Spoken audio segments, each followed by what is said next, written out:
Welcome to Crafty Little Beach. This is Julie.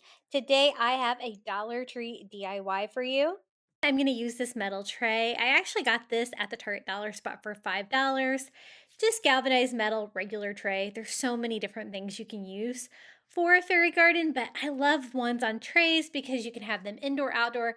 Even if they're outdoor, they're easy to move around if you have to mow or something like that. So the first thing I do is just fill it up with some potting soil, just a little bit here in the bottom. And then I'm going to start filling it with items. This is the house we're going to use. It's one of the new houses from the Dollar Tree that has the moss already on the roof.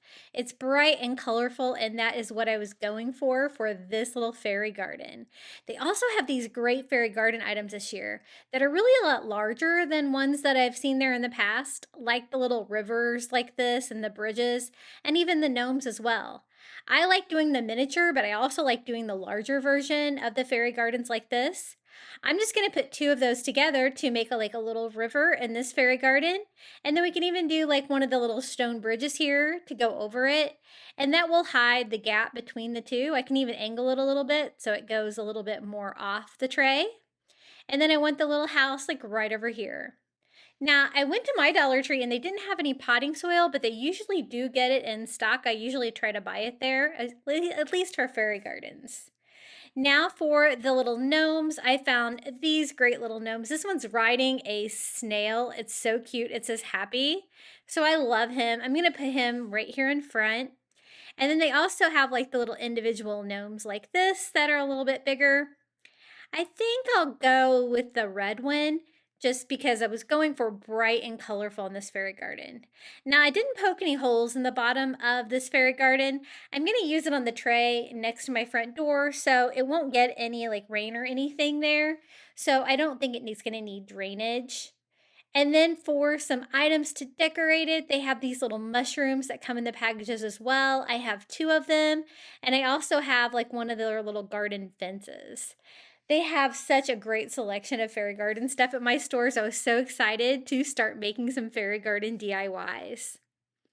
So kind of arranging it so you can see both of the gnomes from the front. And then I also want to do like some little stepping stones. I'm just going to use the Dollar Tree wood stems for this. They're a little taller than I'd like, but I'm going to bury them down into the potting soil. And then I'm going to be adding the grass and all the different stuff on top, so they won't be too tall and they'll kind of just go to the bottom of the tray. For the grass itself, I like to use the Dollar Tree reindeer moss. I have been making so many crafts with this stuff lately. I just absolutely love crafting with it. And I think it gives you that bright green look of a yard, but it's also kind of crazy looking, like a forest that you would think it would be here in this little fairy garden. I guess this is more of a gnome garden, huh? We are going to have some fairy gardens later on, though. And so I just kind of go around everything I've already placed. I like putting the items down in the potting soil so they're less likely to fall over, but I want to cover up most of the potting soil down there and cover it up with this, working my way around the little river over here as well. And I kind of like that. It looks like I have a couple different colors of green on that reindeer moss. I like the variety. Now we're going to decorate it with some little garden pests. I have some of these little wooden ladybug stickers from the Dollar Tree. I'm going to put one on the sign. We can scatter some around in the moss as well. Super cute, and they're bright red, so that's very colorful. I also have some of these little wooden bees. I actually bought these on Amazon because I couldn't find any at Dollar Tree, and I used all of mine up that I had at Dollar Tree, but they're pretty much the same thing. They're a little smaller, they're little bees, and I'm going to put some, just scatter those around like I did the ladybug. I did one like kind of climbing on the little toadstool there in front. And of course we need some flowers because I wanted to look fun for spring. So I try to get some of the smallest flowers they have at Dollar Tree. I don't want to do like pinks and purples on this one. I was going for a bright color. So we're going to do yellow flowers. I think that will look nice. And then maybe some of the white ones here too.